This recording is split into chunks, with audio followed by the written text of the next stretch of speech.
नमस्कार दोस्तों, कैसे हैं आप लोग। लक्ष्मीकांत की 46 वीडियो में आपका स्वागत है। आगे बढ़ने से पहले आई होप आपने ये किताब खरीद ली होगी, मेरे साथ पढ़ रहे होंगे। क्या क्या चीजें देखने वाले हैं हम लोग इस वीडियो में। Basic structure of the constitution में क्या क्या आता है, what constitutes the basic structure of the constitution. तो एक तो इस सवाल के बारे में बात करेंगे। दूसरा, ये बेसिक स्ट्रक्चर हमारे सामने आया कैसे। तो बहुत सारे अलग अलग सुप्रीम कोर्ट के जजमेंट्स हैं जिनके थ्रू ये basic structure of the Indian constitution हमारे सामने आया है। आप लक्ष्मीकांत आई होप अपने सामने रख रही होगी। उस लक्ष्मीकांत के अगर आप अपेंडिक्स सेक्शन में देखोगे तो वहां पे बता के रखा है कि कौन कौन से जजमेंट से बेसिक स्ट्रक्चर आया है। तो उसमें से जो मुझे मोस्ट इंपॉर्टेंट जजमेंट्स लगे हैं उनको मैं इस वीडियो में डिस्कस करूंगा। तो आगे बढ़ने से पहले लाइक का बटन जरूर दबा दीजिए, इस वीडियो को अपने दोस्तों के साथ शेयर कर दें। थोड़ी छोटी वीडियो होगी दोस्तों में, बट फिर भी basic structure of the constitution को मुझे कंप्लीट करना है इस वीडियो में। इसके बाद मैं पार्लियामेंट शुरू कर दूंगा। और अब तो आपको वीडियोस थोड़ा तेजी से भी मिल रही है, तो अब तो आपको डिसअपॉइंट बिल्कुल भी नहीं होना चाहिए। आगे बढ़ते हैं। बहुत सारे लोग मुझसे बोलते रहते हैं, सर जल्दी अपलोड करो ना, जल्दी अपलोड करो ना। अरे यार कितनी जल्दी अपलोड करूं भाई, इतनी तेज तो वीडियोस अपलोड हो ही रही हैं। अब इससे तेज मैं क्या करूं। आप लोग 50-50 हजार रुपए की कोचिंग देके साल भर में कोर्स खत्म नहीं करते हो। यहाँ एक किताब मेरे पीछे पड़ गई कि मैं 3 महीने में खत्म कर दूं। नहीं हो सकती भाई, जितनी तेज मैं हो सकता है उतनी तेज कर रहा हूं। मैं कोशिश करूंगा कि अक्टूबर के फर्स्ट वीक तक ये किताब खत्म हो जाए, बट ये मेरी कोशिश है। ठीक है, मैं 100% श्योर नहीं हो सकता हूं। अब देखते हैं, जब भी basic structure of the constitution की बात होती है, अभी के लिए पोजीशन क्या है। अभी के लिए बोला गया है कि आर्टिकल 368 के अंदर पार्लियामेंट संविधान को बदल सकती है, फंडामेंटल राइट्स को भी बदल सकती है, बशर्ते, और ये शर्त कहां रखी गई, केशवानंद भारती जजमेंट 1973, 24 अप्रैल 1973। केशवानंद भारती जजमेंट में क्या बोला गया कि देखिए, आप संविधान को बदल सकते हो, फंडामेंटल राइट्स को बदल सकते हो under article 368, but basic structure of the constitution को आप बदल नहीं सकते। अब जब बात ये आई कि basic structure of the constitution में क्या क्या आता है, तो अलग अलग सुप्रीम कोर्ट के जजमेंट के हिसाब से ये निकल के आ रहा है basic structure of the constitution. पहला, supremacy of the constitution, sovereign democratic republican nature of the Indian polity. तीसरा, secular character of the constitution. चौथा, separation of powers between legislature, executive and judiciary. पांचवा, federal character of the constitution. छठा, unity and integrity of India. सातवां, welfare state, socio economic justice, जो कि DPSP में है। आठवां, जुडिशियल रिव्यू। नवा, freedom and dignity of the individuals. 10वां, parliamentary system. 11वां, रूल ऑफ लॉ। 12वां, harmony and balance between fundamental rights in DPSP. 13वां, प्रिंसिपल्स ऑफ इक्वालिटी। 14वां, फ्री एंड फेयर इलेक्शंस। 15वां, इंडिपेंडेंस ऑफ जुडिशरी। 16वां, limited power of parliament to amend the constitution. 17वां, effective access to justice। 18वां, principles और essence underlying fundamental rights. Powers of the Supreme Court under article 32, 136, 141 and 142। 20वां, powers of high court under article 226 and 227। ये जितनी भी चीजें मैंने अभी आपको बताई, ये इंपॉर्टेंट क्यों है, इसमें बहुत सारी चीजों पे मैं अब तक बात कर चुका हूं। बहुत सारी चीजों पे आगे आने वाली जब लक्ष्मीकांत किताब पूरी होगी तब बात करूंगा। लेकिन समझना जरूरी है दोस्तों कि ये जो 20 प्रोविजंस, जो ब्रॉड ब्रीफ प्रोविजंस आपके सामने लिखे हुए हैं, कौन कौन सा प्रोविजन कौन कौन से इंपॉर्टेंट सुप्रीम कोर्ट के जजमेंट में आया है, ये चीज हमारे लिए समझनी बहुत ज्यादा जरूरी है। तो सुप्रीम कोर्ट के जजमेंट के हिसाब से अब हम लोग चीजों को देखने की कोशिश करेंगे। और सबसे पहले देखेंगे केशवानंद भारती केस, जिसको फंडामेंटल राइट्स केस भी कहा जाता है। 24 अप्रैल 1973 के थ्रू इसका डिसीजन आया था। और इसमें basic structure of the constitution को क्या क्या बोला गया है ये मैं आपको बताता हूं। तो केशवानंद भारती केस में सबसे पहले बेसिक स्ट्रक्चर किसको बोला गया, ये मैं केशवानंद भारती केस की बात कर रहा हूं, ध्यान दीजिएगा। सुप्रीमेसी ऑफ द कॉन्स्टिट्यूशन को बोला गया। फिर separation of powers between legislature, executive and judiciary, तो ये चौथा वाला पॉइंट। ये भी आपका basic structure of the constitution का पार्ट बताया गया, किसके थ्रू, केशवानंद भारती केस के थ्रू। तीसरा, Republic and democratic form of government. हमारी जो गवर्नमेंट है वो रिपब्लिक गवर्नमेंट है, डेमोक्रेटिक है। तो डेमोक्रेटिक और रिपब्लिक कहां लिख रखा है, सेकंड पॉइंट में लिख रखा है। तो ये भी केशवानंद भारती केस जजमेंट से आया है।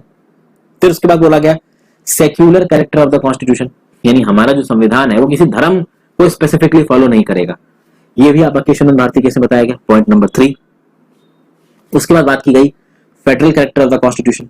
तो federal character of the constitution भी भाई हमारे देश का कॉन्स्टिट्यूशन का बेसिक स्ट्रक्चर है, यानी कि सेंटर के पास सारी पावर नहीं रहेगी, कुछ पावर्स स्टेट्स को और बाकी लोकल गवर्नमेंट्स को दी जाएंगी। This is the federal character of the constitution, इसको बदल नहीं सकती सरकार अमेंडमेंट के थ्रू। ये भी केशवानंद भारती केस के थ्रू बताया गया। फिर sovereignty and integrity of India, तो sorry sovereignty and unity of India. अब यूनिटी ऑफ इंडिया की बात करें तो यूनिटी और इंटीग्रिटी ऑफ इंडिया एक ही बात हो गई। आगे देख ले क्या कुछ दे रखा है, ऐसा नहीं, ऐसा कुछ तो नहीं दे रखा है। तो देखिए सोवरेनिटी का मतलब क्या होता है, सोवरेनिटी का मतलब, अच्छा ये देखिए यहाँ पे सोवरेन आ गया, पॉइंट नंबर 2 में ही सोवरेन है। तो ये जो सोवरेनिटी वाला पॉइंट है ये भी केशवानंद भारती में बोला गया। दूसरा, यूनिटी ऑफ इंडिया और इंटीग्रिटी ऑफ इंडिया। तो जब यूनिटी ऑफ इंडिया की बात होती है तो unity and integrity of India उसमें आ जाता है, ये भी पॉइंट नंबर 6 भी आ जाता है आपका केशवानंद भारती केस में। तो आप देख सकते हो पॉइंट नंबर 1 2 3 4 5 6 ओवरऑल ये सब आ रहे हैं आपके केशवानंद भारती केस के जजमेंट में। फिर freedom and dignity of the individual, ये भी आपका basic structure of the constitution का पार्ट है। Mandate to build a welfare state, हमारे देश में एक वेलफेयर स्टेट बनाना है जहां पे सबका ध्यान रखेगी सरकार, ये भी basic structure of the constitution का पार्ट है। किसने बताया? सुप्रीम कोर्ट ने केशवानंद भारती केस में। और पार्लियामेंट्री सिस्टम, हमारे देश में पार्लियामेंट्री सिस्टम चलता है, एक पार्लियामेंट चुन के आएगी, वो नियम कानून बनाएगी। तो मतलब कल की डेट में उठ के सरकार बोले कि नहीं भैया पार्लियामेंट्री सिस्टम को बदल के हम प्रेसिडेंशियल कर देंगे, तो नहीं कर सकते आप। सुप्रीम कोर्ट उसको इनवैलिडेट कर सकती है, क्योंकि सुप्रीम कोर्ट ने केशवानंद भारती केस में जजमेंट दिया है कि parliamentary system is the basic structure of Indian constitution. ठीक है, तो ये बात तो बोली गई आपकी केशवानंद भारती केस में। अगला आते हैं इंदिरा नेहरू गांधी केस, 1975 का केस है ये, जिसको इलेक्शन केस भी बोला जाता है। अच्छा, ये जो इंदिरा नेहरू गांधी केसेस के बारे में मैंने पिछली वीडियो में भी बात की है, तो आई होप आपको याद होगा दोस्तों। इसमें क्या क्या बोला गया? तो इंदिरा नेहरू गांधी केस 1975 के थ्रू, जिसको इलेक्शन केस भी कहा गया है, ये बोला गया कि India is a sovereign democratic Republic. तो सोवरेन, डेमोक्रेटिक और रिपब्लिकन, ये सेकंड वाला पॉइंट भी आपका इंदिरा नेहरू गांधी केस में बताया गया। फिर बोला गया equality of status and opportunity of an individual, एक इंडिविजुअल को अपॉर्चुनिटी भी दी जाएगी और इक्वालिटी ऑफ स्टेटस भी दिया जाएगा। अब देखिए ये सीधे सीधे तो यहाँ पे नजर नहीं आ रहा, लेकिन freedom and dignity of the individual में ये आ जाएगा। Okay, freedom and dignity of the individual में जो सेकंड नंबर वाला पॉइंट है इंदिरा नेहरू गांधी केस का, equality of status and opportunity of an individual, ये उसमें आ जाएगा। ओके, आगे चलते हैं। अच्छा, यहां पे देखिए प्रिंसिपल ऑफ इक्वालिटी, इसमें भी आएगा ये। आगे secularism and freedom of conscience and religion. भैया देखिए सेक्युलरिज्म के लिए तो सीधे सीधे secular character of the constitution, तो सेक्युलरिज्म का सिद्धांत भी इंदिरा नेहरू गांधी केस में सुप्रीम कोर्ट ने बोला कि भैया बेसिक स्ट्रक्चर का पार्ट है ये। ओके, रिलीजन को प्रैक्टिस करने की आजादी दी गई, तो रिलीजन को प्रैक्टिस करने की आजादी freedom and dignity of the individual में भी आती है, और आपका प्रिंसिपल ऑफ इक्वालिटी में भी आती है। फिर अच्छा एक और चीज यहां देखिए, प्रिंसिपल्स और एसेंस अंडरलाइंग फंडामेंटल राइट्स, इसमें भी आती है फ्रीडम ऑफ रिलीजन। फिर भाई government of laws and not of man, मतलब जो भी गवर्नमेंट बनेगी वो नियम कानून के हिसाब से बनेगी, नियम की गवर्नमेंट होगी ना कि आदमियों की। तो मतलब एक मैन अपने हिसाब से कुछ भी बदलना चाहे वो नहीं हो पाएगा, लॉ के हिसाब से चीजें चलेंगी, तो इसको क्या बोला जाएगा? इसको बोला जाएगा rule of law. Government of the law को आप बोलोगे रूल ऑफ लॉ। ये भी बोला गया इंदिरा नेहरू गांधी केस में। Judicial review, judicial review is also a basic part of the basic structure of the constitution, ये भी इंदिरा नेहरू गांधी केस में बोला गया। और फिर फाइनली बोला गया free and fair elections, free and fair elections, it is this is also a part of the fundamental basic structure of the constitution, ये केस में बोला गया इंदिरा नेहरू गांधी केस में। ओके, फिर हम लोग आते हैं मिनर्वा मिल्स केस पे। मिनर्वा मिल्स केस में क्या क्या कहा गया? मिनर्वा मिल्स केस 1980 में आया दोस्तों। इसमें क्या क्या बोला गया? इसमें बोला गया judicial review is a basic structure of the constitution, ये बोला मिनर्वा मिल्स केस में, याद है ना? 1976 के through 42nd constitutional amendment act, सरकार ने क्या बोला? 368 के अंदर हम कुछ भी बदल सकते हैं, हमारे ऊपर कोई रोक टोक नहीं है। इस चीज को निगेट कर दिया 1980 की मिनर्वा केस में। सुप्रीम कोर्ट ने बोला judicial review is a part of basic structure of the constitution. उसके बाद मिनर्वा मिल्स केस में ये बोला गया harmony and balance between fundamental rights and DPSP, this is also a part of basic structure of the constitution. और उसके बाद limited power of the parliament to amend the constitution, this is also a part of basic structure of the constitution. तो ये सब बातें कही गई हैं किसमें? मिनर्वा मिल्स केस में।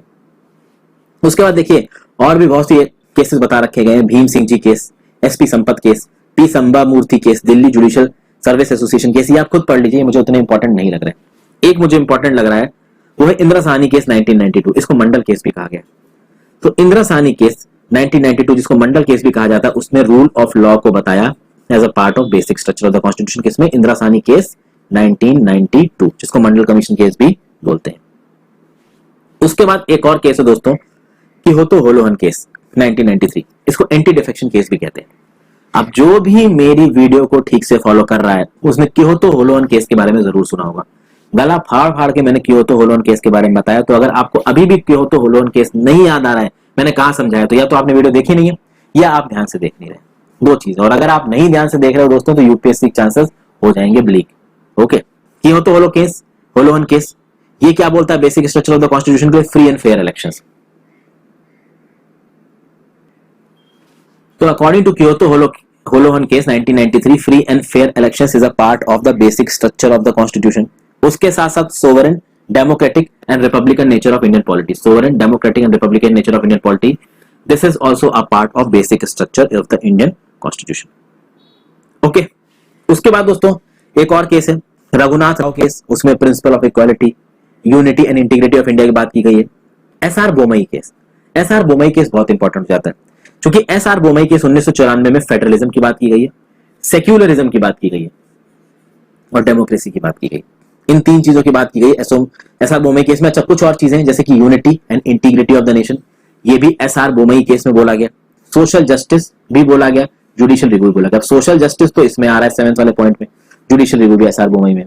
तो एसआर बोमई में क्या क्या आया?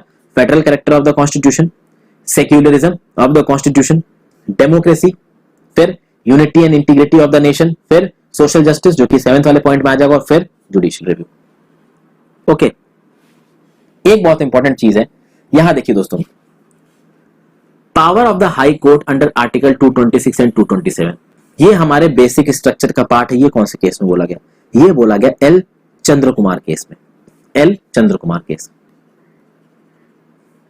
अच्छा, एक बात मैं और बताऊं, कुछ लोग यहां क्या करेंगे, जब मैं ये सारे केसेस आपको बता रहा हूं तो ज्यादातर लोग आप लोग क्या करोगे, इन सबको अपने नोट्स में इनकॉर्पोरेट कर लोगे, जो कि मेरे हिसाब से गलत तरीका है। स्टैटिक चीजों के एक लिमिट से ज्यादा नोट्स मत बनाइए, पढ़ने के लिए बहुत कुछ है, कब तक नोट्स बनाते रहोगे?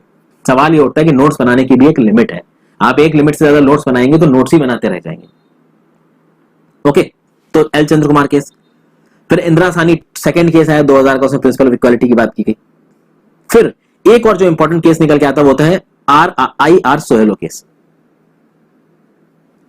भाई इस आई आर सोहेलो केस में क्या बोला गया? आई आर सोहेलो केस में बोला गया rule of law is a basic part of the basic structure, separation of power is a part of the basic structure, फिर प्रिंसिपल्स और essence underlying fundamental rights, principles और एसेंस अंडरलाइंग फंडामेंटल राइट्स, ये कहां बोला गया? I R सोहेलो case में बोला गया। जुडिशियल रिव्यू कहां बोला गया? आई आर सोहेलो केस में बोला गया। और प्रिंसिपल ऑफ इक्वालिटी, ये भी आई आर सोहेलो केस में बोला गया दोस्तों। ओके, फिर राम जेठमलानी केस में बोला गया कि भाई सुप्रीम कोर्ट की powers under article 32 part of the basic structure. Madras bar association case 2014 में, इसमें जुडिशियल रिव्यू को और powers of the high court को बोला गया under basic structure of the constitution. तो ये सारे रेफरेंसेस हैं।